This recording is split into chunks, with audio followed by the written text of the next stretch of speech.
अस्सलामुअलैकुम। मेरा नाम साकब मुश्ताक, चैनल का नाम साकब मुश्ताक दी दुनिया। अज तुहानू असी दरियाए सतलुज की सैर करावांगे।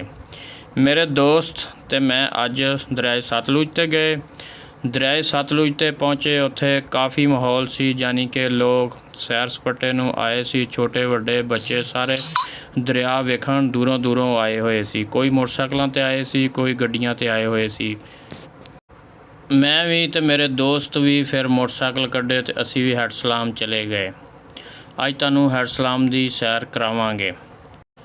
हैड सलाम लागों तो दरिया नॉर्मल चल रहा सी, यानी कि पानी का बहाव सी जिहड़ा वो तेज़ सी, लेकिन इत्थे कोई जानी माली नुकसान नहीं सी होया।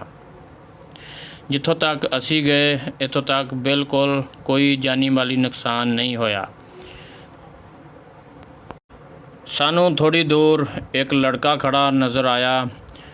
दोस्तों ने कहा चलो उहदे कोल चलदे आं, वो इत्थों दा रैशी है ते उहदे कोलों पुछदे आं कि पानी किस दिन दा ज़्यादा आया होया दरिया दे विच। असी सारे दोस्त फिर उहदी तरफ चल पे। वो दरिया दे विच खड़ा सी अपनियां भैंसां लैके, ते पता नहीं एक नवे किस्म दा ही फल सी जिहड़ा तोड़ रहा सीगा। असी उहदे कोल पहुँच गए हाँ। हुण असी तुहानू उहदे नाल मिलावांगे ते उहदे नाल गल करांगे। दरिया दे विच दूर दूर तक सानू जानवर नज़र आ रहे सी। उन्हां दे विच मੱਝਾਂ गाइयां नज़र आ रही सी। असी उन्हां नू वेख के बहुत हैरान सां कि ये किस तरह एडी एडी दूर तक पहुँचे। अगर तुहानू नज़र आए तो सामने एक मੱਝ फिर रही है। असी हैरान परेशान सां भी एडी एडी दूर तक किवें पहुँच गए, तो इन्हां दे मालक पता नहीं कित्थे होण गया। वो गल करते हैं। अस्सलाम वालेकुम भाई। हेलो अस्सलाम वालेकुम। की चीज़ खा रहे हो तुसी? कलाली। की नाम है? कलाली। कलाली। कलाली ये कित्थे लगदी है? दरिया। दरिया दे विच? दरिया तो बिल्कुल इत्थे नॉर्मल चल रहा, तो असी तो सुना बहुत चढ़िया होया है। चढ़िया होया, पिछे पानी आ रहा है। ज़्यादा कित्थे नाके शाके पे बंद कित्थों टुटे आ? तुसी इत्थों दे रहायशी हो? किहड़ी जगह दे? की नाम है जगह दा? अच्छा अच्छा। ए फिर की फायदे ने, पता कोई पता नहीं? चलो मेहरबानी, शुक्रिया। मैं भाई हुणी दस रहे सी इहदा नाम कलाली है। सारे भाई असी खा के वेखांगे जिहड़े असी हैड सलाम ते आए हैं। हाँ जो अज तुहानू नवा फल खवा रहे हैं। लो फड़ो जी। आड़ू नू छड्डो, ये खाओ ते नाले दस्सिओ कैसा खाण वाला ही है जी।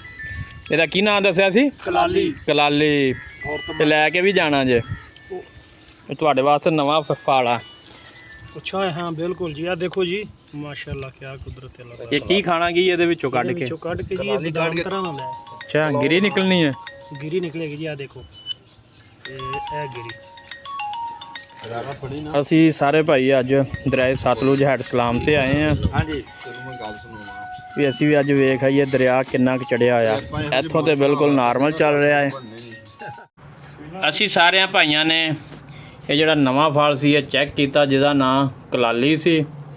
ਤੇ ਇਹਦਾ ਜ਼ਾਇਕਾ ਇਸ ਤਰ੍ਹਾਂ ਦਾ ਸੀ ਜਿਸ ਤਰ੍ਹਾਂ ਕੱਚਾ ਨਾਰੀਅਲ ਨਹੀਂ ਖਾਈਦਾ, ਇਸ ਤਰ੍ਹਾਂ ਦਾ ਇਹਦਾ ਜ਼ਾਇਕਾ ਸੀ। ਚਲੋ ਅਸੀਂ ਫਿਰ ਹੈਡ ਸਲਾਮ ਦੀ ਤਰਫ ਚੱਲਦੇ ਹਾਂ। ਇਸ ਪਟੜੀ ਰਸ਼ ਘੱਟ ਸੀਗਾ, ਕੋਈ ਚੀਜ਼ ਨਹੀਂ ਸੀ। ਅਸੀਂ ਦੂਸਰੀ ਤਰਫ ਜਾਂਦੇ ਹਾਂ। ਦਰਿਆਏ ਸਤਲੁਜ ਦਾ ਪੇਟ ਤਕਰੀਬਨ 9 ਕਿਲੋਮੀਟਰ ਤੱਕ ਫੈਲਿਆ ਹੋਇਆ, ਜਿਹਦੇ ਵਿੱਚ ਲੋਕਾਂ ਨੇ ਆਪਣੀਆਂ ਰਿਹਾਇਸ਼ਾਂ ਵੀ ਕੀਤੀਆਂ ਹੋਈਆਂ ਔਰ ਆਪਣੀ ਜ਼ਰੂਰਤ ਦੇ ਮੁਤਾਬਕ ਕੁਝ ਕਾਰੋਬਾਰ ਵੀ ਸ਼ੁਰੂ ਕਰ ਰੱਖੇ ਨੇ। ਦਰਿਆ ਦੇ ਅੰਦਰ ਹੀ ਲੋਕਾਂ ਨੇ ਫਸਲਾਂ ਵੀ ਕਾਸ਼ਤ ਕੀਤੀਆਂ ਹੋਈਆਂ ਨੇ ਔਰ ਆਪਣੇ ਫਾਰਮ ਵਗੈਰਾ ਵੀ ਬਣਾਏ ਹੋਏ ਨੇ। ਗੌਰਮੈਂਟ ਨੇ ਪਹਿਲੇ ਇਹਨਾਂ ਨੂੰ ਰੋਕਿਆ ਸੀ ਕਿ ਇਹ ਦਰਿਆ ਦਾ ਇਲਾਕਾ, ਇੱਥੇ ਇਸ ਤਰ੍ਹਾਂ ਦਾ ਕੋਈ ਕੰਮ ਨਾ ਕਰੋ, ਕਿਸੇ ਵਕਤ ਵੀ ਪਾਣੀ ਆ ਸਕਦਾ ਹੈ। ਗੌਰਮੈਂਟ ਇਹਨਾਂ ਲੋਕਾਂ ਦੀ ਫਿਰ ਵੀ ਹੈਲਪ ਕਰ ਰਹੀ ਹੈ, ਜਿਨ੍ਹਾਂ ਨੇ ਜਗ੍ਹਾ ਜਗ੍ਹਾ 'ਤੇ ਮੈਡੀਕਲ ਕੈਂਪ ਲਾਏ ਨੇ। ਇਸ ਤੋਂ ਇਲਾਵਾ ਇਹਨਾਂ ਦੇ ਰਾਸ਼ਨ ਦਾ ਵੀ ਇੰਤਜ਼ਾਮ ਕੀਤਾ ਹੋਇਆ ਹੈ। ਲੋਕਾਂ ਨੂੰ ਵੀ ਚਾਹੀਦਾ ਕਿ ਗੌਰਮੈਂਟ ਦਾ ਤਾਵਨ ਕਰਨ। ਜਦੋਂ ਉਹਨਾਂ ਨੂੰ ਅਲਰਟ ਕੀਤਾ ਜਾਂਦਾ ਕਿ ਇਹ ਜਗ੍ਹਾ ਖਾਲੀ ਕਰ ਦਿਓ ਤੇ ਖਾਲੀ ਕਰ ਦੇਣ, ਫਿਰ ਉਹ ਲੋਕ ਇੰਤਜ਼ਾਰ ਕਰਦੇ ਰਹਿੰਦੇ ਆ, ਪਤਾ ਨਹੀਂ ਕਦੋਂ ਪਾਣੀ ਆਉਣਾ ਹੈ। ਗੌਰਮੈਂਟ ਦੇ ਬੰਦੇ ਨੇ ਜਿਹੜੇ ਝੂਠ ਹੀ ਬੋਲ ਰਹੇ ਨੇ। ਇਹ ਹੁਣ ਦਰਿਆ ਦਾ ਪੁਲ ਦੇ ਅਗਲੀ ਸਾਈਡ ਦਾ ਤੁਹਾਨੂੰ ਹਿੱਸਾ ਦਿਖਾ ਰਹੇ ਹਾਂ, ਜਿਹਦੇ ਵਿੱਚ ਪਾਣੀ ਦਾ ਬਹਾਓ ਬਹੁਤ ਤੇਜ਼ ਹੈ। ਵੇਖ ਲਓ, ਜਿੱਥੋਂ ਤੱਕ ਤੁਹਾਡੀ ਨਜ਼ਰ ਜਾਂਦੀ ਹੈ ਪਾਣੀ ਪਾਣੀ ਹੈ। ਤੁਸੀਂ ਇੱਕ ਬਿਜਲੀ ਦਾ ਟਾਵਰ ਦੇਖ ਰਹੇ ਹੋਗੇ। ਇਹ ਜਿਹੜਾ ਟਾਵਰ ਹੈ ਪਹਿਲੇ ਇੱਥੇ ਪਾਣੀ ਨਹੀਂ ਸੀ ਹੁੰਦਾ, ਬਿਲਕੁਲ ਥੱਲੋਂ ਤੱਕ ਨਜ਼ਰ ਆਉਂਦਾ ਸੀ, ਲੇਕਿਨ ਅੱਜ ਜਿੱਥੋਂ ਤੱਕ ਨਜ਼ਰ ਜਾਂਦੀ ਹੈ ਪਾਣੀ ਪਾਣੀ ਹੈ। ਲੋਕ ਬਹੁਤ ਸਾਰੇ ਇੱਥੇ ਦੀਵਾਰਲਾ ਲੱਗੇ ਹੋਏ ਸੀ, ਜਿਨ੍ਹਾਂ ਨੂੰ ਕੋਈ ਖੌਫ ਨਹੀਂ ਸੀ, ਬਿਲਕੁਲ खड़े हो के देख रहे सी और सेल्फियाँ वीडियो बना रहे सी। पाकिस्तान का ये सबसे बड़ा दरिया है दरियाए सतलुज। भारत से ये निकलता है और पाकिस्तान के सूबा पंजाब में दाखिल होता है। दरियाए सतलुज पाकिस्तान के शहर बहावलनगर, व्याड़ी, बहावलपुर, अकाड़ा इन्हां इलाकों नूं सराब करदा और आगे दरियाए चनाब और फिर दरियाए सिंध विच जाके मिल जाता है। 1960 दे विच इंडिया दा एक वायदा होया सी कि असी इहदा ज़्यादातर पानी इस्तेमाल असी करांगे। इंडिया हुण इस तरह करदा कि जदों बरसात दे दिन हुंदे आ, ज़्यादा पानी हुंदा, वो पाकिस्तान नूं छड्ड दिंदा, जिहड़ा कि पाकिस्तान नूं नुकसान दिंदा है। दरियाए सतलुज दा तुहानूं एक पैमाना नज़र आया जिथे अजे तक पानी का लेवल बहुत थले आ। इस तो ज़ाहिर हुंदा कि अजे खतरे की घंटी तो बाहर है। दरियाए सतलुज दे विचों बहुत सारियां नहरां भी निकलदियां ने। जदों सैलाब आउंदा, पानी का बहाव तेज़ हुंदा ते नहरां दा पानी फिर बंद कर दिता जाता है ताकि नहरां खराब ना हो जान।